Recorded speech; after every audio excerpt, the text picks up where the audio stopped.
जय श्री कृष्णा। राधे राधे। आइए सुनते हैं देवसैनी एकादशी व्रत कथा। धर्मराज युधिष्ठिर ने कहा, हे केशव, आषाढ़ शुक्ल एकादशी का क्या नाम है? इस व्रत के करने की विधि क्या है और किस देवता का पूजन किया जाता है? श्री कृष्ण कहने लगे कि हे युधिष्ठिर, जिस कथा को ब्रह्मा जी ने नारद जी से कहा था वही मैं तुमसे कहता हूँ। एक समय नारद जी ने ब्रह्मा जी से यही प्रश्न किया था। तब ब्रह्मा जी ने उत्तर दिया कि हे नारद, तुमने कलियुगी जीवों के उद्धार के लिए बहुत उत्तम प्रश्न किया है, क्योंकि देवसैनी एकादशी का व्रत सब व्रतों में उत्तम है। इस व्रत के समस्त पाप नष्ट हो जाते हैं और जो मनुष्य इस व्रत को नहीं करते वे नरकगामी होते हैं। इस व्रत के करने से भगवान विष्णु प्रसन्न होते हैं। इस एकादशी का नाम पद्मा है। अब मैं तुमसे एक पौराणिक कथा कहता हूँ, तुम मन लगाकर सुनो। सूर्यवंश में मानधाता नाम का एक चक्रवर्ती राजा हुआ करते थे, जो सत्यवादी और महान प्रतापी था। वह अपनी प्रजा का पुत्र की भांति पालन किया करता था। उसकी सारी प्रजा धन धान्य से भरपूर और सुखी थी। उसके राज्य में कभी अकाल नहीं पड़ता था। एक समय उस राजा के राज्य में 3 वर्ष तक वर्षा नहीं हुई और अकाल पड़ गया। प्रजा अन्न की कमी के कारण अत्यंत दुखी हो गई। अन्न के न होने से राज्य में यज्ञ आदि भी बंद हो गए। एक दिन प्रजा राजा के पास जाकर कहने लगी कि हे राजा, सारी प्रजा त्राहि त्राहि पुकार रही है, क्योंकि समस्त विश्व की सृष्टि का कारण वर्षा है। वर्षा के अभाव से अकाल पड़ गया है और अकाल से प्रजा मर रही है।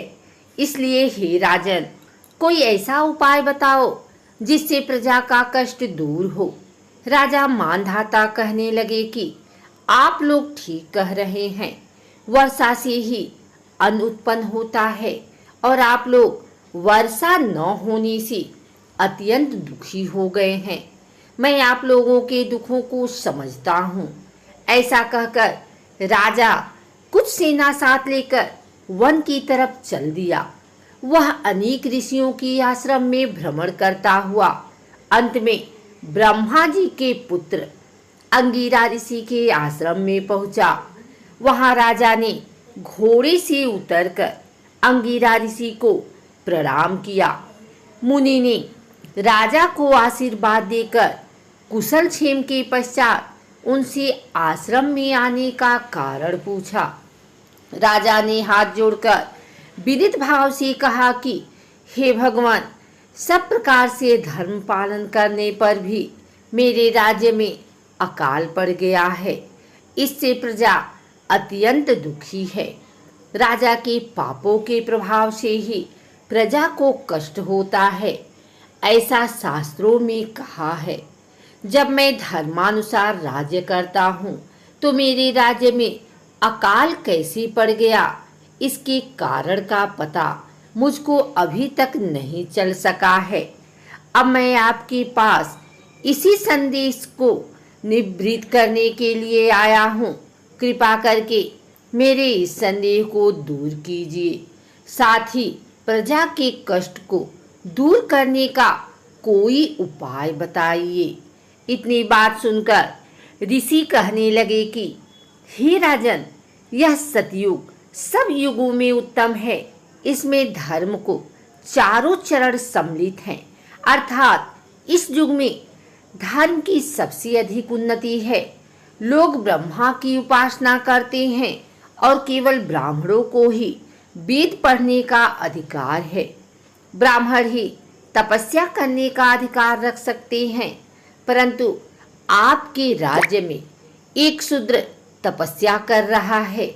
इसी दोष के कारण आपके राज्य में वर्षा नहीं हो रही है, इसलिए यदि आप प्रजा का भला चाहते हो तो उस शूद्र का वध कर दो। इस पर राजा कहने लगा कि महाराज, मैं उस निरपराध तपस्या करने वाले शूद्र को किस तरह मार सकता हूँ? आप इस दोष से छूटने का कोई दूसरा उपाय बताइए। तब ऋषि कहने लगे कि हे राजन, यदि तुम अन्य उपाय जानना चाहते हो तो सुनो। आषाढ़ मास के शुक्ल पक्ष की पद्मा नाम की एकादशी का विधि पूर्वक व्रत करो। व्रत के प्रभाव से तुम्हारे राज्य में वर्षा होगी और प्रजा सुख प्राप्त करेगी, क्योंकि इस एकादशी का व्रत सब सिद्धियों को देने वाला है और समस्त उपद्रवों को नाश करने वाला है। इस एकादशी का व्रत तुम प्रजा सेवक तथा मंत्रियों सहित करो। मुनि के इस वचन को सुनकर राजा अपने नगर को वापस आया और उसने विधि पूर्वक पद्मा एकादशी का व्रत किया। उस व्रत के प्रभाव से वर्षा हुई और प्रजा को सुख पहुंचा। अतः इस मास की एकादशी का व्रत सब मनुष्यों को करना चाहिए। यह व्रत इस लोक में भोग और परलोक में मुक्ति को देने वाला है। इस कथा को सुनने और पढ़ने से मनुष्य के समस्त पापों का नाश होता है। व्रत करने वाले साधकों को देवसैनी एकादशी के दिन सुबह जल्दी उठकर पवित्र स्नान करना चाहिए। फिर घर के पूजा स्थल को साफ करने के बाद गंगा जल से शुद्ध कर लें। इसके बाद एक आसन बनाकर भगवान विष्णु की मूर्ति या प्रतिमा स्थापित करें। फिर भगवान को षोडशोपचार पूजन करें। इसके बाद भगवान को पीले वस्त्र, पीले फूल, पीला चंदन चढ़ाएं। फिर भगवान के हाथों में शंख, चक्र, गदा और पद्म सुशोभित करें। इसके बाद भगवान को पान, सुपारी अर्पित करें। फिर धूप, दीप और फूल चढ़ाएं। अब सच्चे दिल से भगवान की आरती उतारें और अन्य मंत्रों का जप करें। सनातन धर्म में देवसैनी एकादशी को आषाढ़ी एकादशी भी कहा जाता है। इसके अलावा इस एकादशी को हरिसैनी और पद्मनाभा भी कहा जाता है। इस एकादशी का नाम दो शब्दों से मिलकर बना है, देव और शयन।